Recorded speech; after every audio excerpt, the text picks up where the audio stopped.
Hey folks, it's Jeremy, the host of Blammo. Thanks so much for listening. This is a preview of one of our exclusive shows on Patreon. These are member-supported shows, meaning they only happen because of our incredible members and community. So check out a preview of the episode, and if you like it, consider joining us on Patreon at patreon.com/Blammo, where we have tons of exclusive Blammo episodes, shows, our amazing Slack group, and we're adding new things for members all the time. If not, no worries, we still love you, and we literally have hundreds of episodes of Blammo all free for you to dive into. Thanks so much.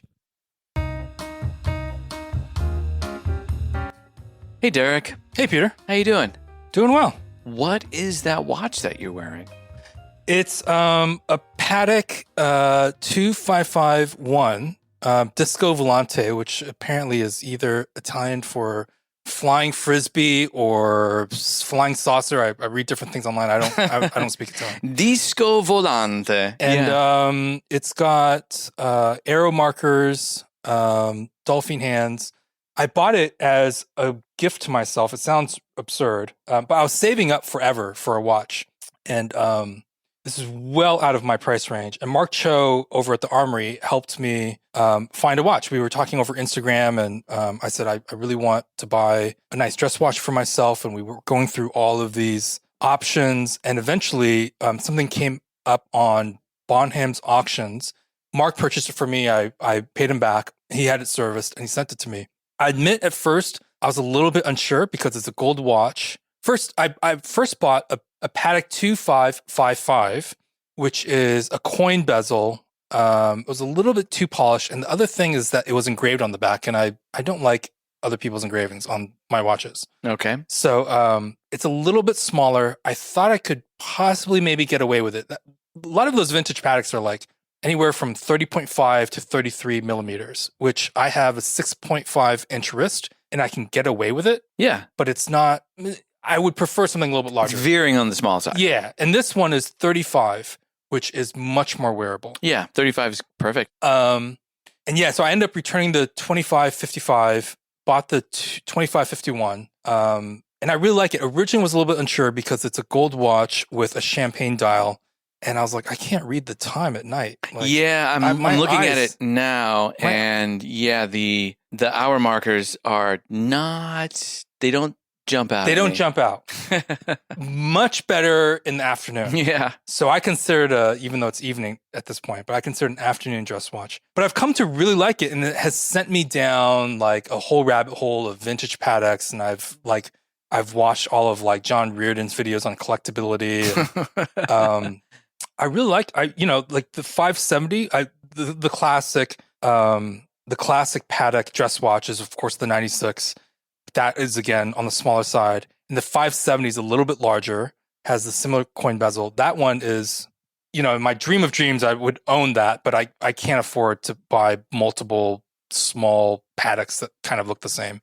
But this one... I like it. I really do. I like it. It's charming. It's super classic. Yeah, I like it because it feels super timeless. I like the Disco Volante case. And it's, I don't know. I find it very charming. It is an automatic movement. That's nice. It's Patek's first automatic movement, which is the AT 12600. What year did this come out? The 1950s. Wow. So Patek, there are people in our Discord for Blammo that know much more about watches than I do. But as many people know, probably that are listening, Patek came out with their first automatic movement 20 years after Rolex came out with the automatic movement. Slackers. But Rolex had patented their movement, so Patek had to wait a while to come out with their movement. But theirs comes out with a decorated wheel, and which is amazing because it's not a see-through case back. So I can only imagine it. I've only looked at it, photos online. The guy that repaired the watch sent me photos asking if I wanted some part replaced, and that's the only time I've ever seen the decorated wheel. But yeah, I think it's a super tasteful watch that goes well with tailoring, and has sent me kind of down a rabbit hole. On Behalf is a great site for those who are interested in vintage Pateks. I think the guy behind that's named John, I believe. Okay. But great site if you want to look at vintage Pateks and pristine conditions and all different variations on different numbers. The other one that I've been looking at is Ellipse and... Also from Patek? Yeah, also from Patek and Vacheron 4072, which is a dress chrono. That's the thing. That's a nice watch. The one that we've been talking about in our group chat with George from Brio. A lot of those Vacherons seem really well priced for what you get. Yeah, totally. Because they have the teardrop lugs. Elegant. Super elegant. They have teardrop lugs. Those are really beautiful. The Corne de Vache, which is this like cow horn lug inspired case. They have the Chocolate, the one that looks like a piece of chocolate. Oh, yeah. All of these like really beautifully shaped lugs. And I think you mentioned to me that people buy Vacherons because they love watches, not necessarily because they're looking for investment pieces. Yeah, they don't hold their value. Well, they don't skyrocket in value. Right. They hold their value, but they don't skyrocket. But that makes it reasonably affordable for people like me. Yeah. For true collectors. Well, for people that aren't going to pay, I mean, I will say that the Vacheron 4072 is like $30,000, and that's on Craft and Tailored at the moment. That is like dream level. Yeah. For me, anyway. That's really high up there for me. But they have a lot of stuff that's for under 10,000 that is still crazy, but still under 10,000 for a really nice dress watch with a really beautifully shaped case. Nice. That I think is nice. But yeah, that is what I've been wearing is this Patek 2551 with the arrow markers and Dauphine hands. Nice. Anything else on your wish list for watches? I tried on, at the suggestion of someone in our Discord, I tried on an Ed White Speedmaster at a local watch shop. Okay. I loved it. Really? It is smaller than the traditional Speedmaster. It's a 39.5 case, I believe. That's a nice size. And which is smaller than, I believe, the traditional Speedmaster case is 42 maybe. I mean, everyone says that the traditional Speedmaster wears smaller than the number, and that's true. But I have a very like dainty wrist, 6.5. And the Ed White felt much better on me. I would have purchased the Ed White at the local watch shop if it weren't for the fact that the hands were replaced and were so obviously different from the markers. But that is on my list. George over at Brio had suggested to me once, I was asking him, I said, what do you suggest for like a watch that would go well with workwear? And he said, have you thought about getting a Rolex 1016, which is the Explorer, which is the vintage Explorer? And he said, that is more of like an intellectual watch, which I think he meant you're a nerd and you cannot pull off the more rugged watches. So why don't you get the nerd watch? But that put something in my head. I was like, oh yeah, I do look like a nerd. I mean, if you're really exploring, you're going to wear a G-Shock. I do. I have a G-Shock. I have a 5610 that I really love, actually. But the Explorer, which, I have. Oh, you're saying if you're actually exploring. Yeah. If you're actually exploring, then you're going to do the G-Shock. I tried on a vintage Pepsi GMT at the same time I tried on the Ed White. And I don't like the Pepsi. You don't like the Pepsi? No, but... Why don't you like the Pepsi? It's too gauche. It's too obviously... Yeah, it's too... I have a GMT. Have you noticed? I put it on and I felt like I like it on certain people because they look rugged. And then on me, I was like, I look like the nerd who bought a GMT. But on certain guys, the GMT is convincing. It's convincingly... the Pepsi GMT looks great on like Robert Redford. Yeah. Who famously wore it. But you don't even have to be Robert Redford. If you have a certain kind of like look about you. Yeah. I think it then does not obviously look status symbol. But if you're... With workwear, it goes perfectly. But if you wear it with a suit, then it's like, bro, come on. Flexing? Serious? Yeah. I think when I tried it on, I was like, I look like the nerd who saved up and wants everyone to know that he owns a GMT. So I was like, that's not right for me. Well, on my wish list is the Bruce Wayne GMT. Really? That's just as much of a status symbol. But it's less in your face because it's silver and gray. It is. No one's going to notice the silver and gray because it's so close to each other. It just looks like a sub, but it's the sub is also a flex. All of those Rolex sports models are obviously status symbols. They are, but I wanted something. I'm not going to argue with you. You're correct. So the reason why I wanted the GMT with the silver and gray is because I do like to wear a lot of gray and black in particular. So I'll wear it with black jeans. I'll wear it with black leather jacket. And I do have an Explorer with a black dial, but I wanted something that I could wear with a black leather jacket or with black pants, black workwear, and have something different. So that's why the Bruce Wayne GMT I could see that. I could see that working. So I have things that I could wear with actual workwear, things that are more a Pepsi. But now that you mention it, maybe a Pepsi is what I want because I end up wearing more blue jeans. I don't know. I think the Pepsi looks really nice when it's a faded bezel. When you get that pink and faded blue, I think that's a really beautiful watch. It's just, again, when I put it on, I just look like the Asian nerd with a flex watch. It's just not convincing as like a cool guy. You just look like the I don't know. Asian With what nerd. you're wearing now, I think it would be fine. You're wearing, just so everyone knows, he is wearing a Jeans that's a and Lee Yeah. 101. It's like my go-to jacket. It's a Lee 101 is what I wear all the It's time. great. And I think it goes perfectly with that.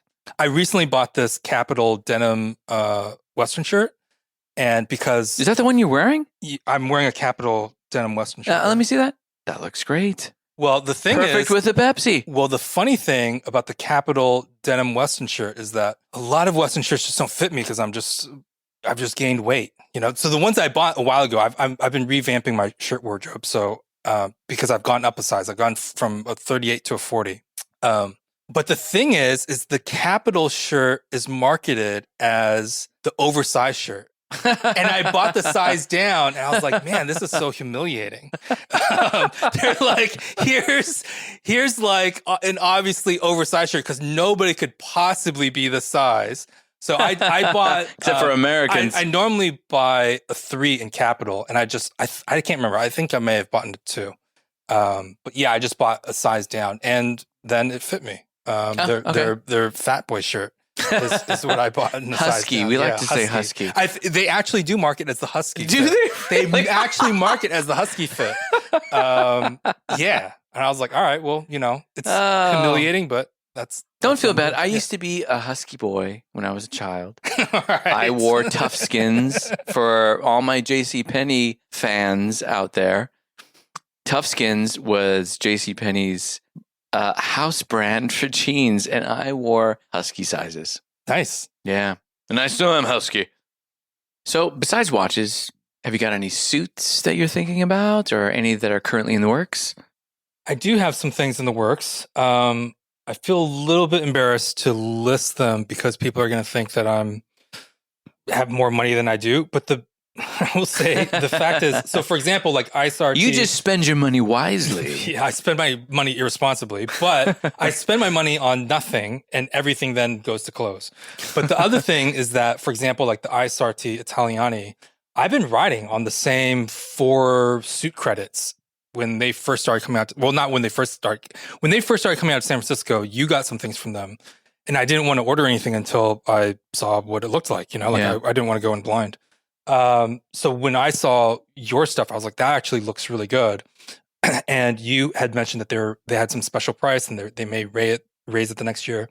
So I bought 4 suit credits. Did you really? And I've been coasting on that for like years. Nice. Because I want to get that like introductory price locked in. And yeah. So I've been coasting on that for a while. So I currently have 2 suits in the works. Okay. One is a gray Thornproof, and Thornproof is a tightly woven tweed. One of the few tweeds that you can make anything into a suit. You could make a suit out of sponge fabric if you want to. But generally speaking, I'm writing this down. Yeah, but generally speaking, many tweeds don't work for suits because they're too spongy. Right. So if you get them tailored, especially on trousers, the knees will bag. Yeah. You could do it, but it's just you generally want a slightly tighter woven fabric. And Thornproof is a very tightly woven fabric without being a worsted tweed, which is like online forum term for worsted fabrics that take on the appearance of tweed. Thornproof is a real tweed. Called Thornproof because it's so tightly woven that apparently it can withstand thorns. So like when British hunters were like going through bramble and brush, this stuff wouldn't get snagged. For those that are interested, if you're looking for something even more dense, there's gamekeeper's tweed. Yeah, and then you're like... Then you're like walking around. You're like gentleman territory. Right. I'm already kind of unsure about thornproof tweed. It looked nice. When I saw it, wait, is this the you had the brown... Was it the brown one? This is the gray thornproof. The last fitting that you and I went to, was that the gray? Gray thornproof. I thought that looked great on you. I don't think that's gentlemanly. I don't think it's gentlemanly, but there is like always a worry in my mind that like I'm going to look like, gentlemen, nice form you have here. You know what I'm saying? Like, as you doff your cap. Yeah, no, I'm not into the doffing. Sometimes like it gets into a level of authenticity and classicness that then I think, if that's your thing, that's fine. I just am not like ready to cross that line. No, I think if you wear it with a turtleneck or if you wear it with a polo. Yeah, like I think a denim shirt. Yeah, denim shirt, perfect. Denim shirt will look totally natural. Yeah. I did mention it to our friend George over at Brio, and he said that he feels too old now he said thornproof hurt his shoulders.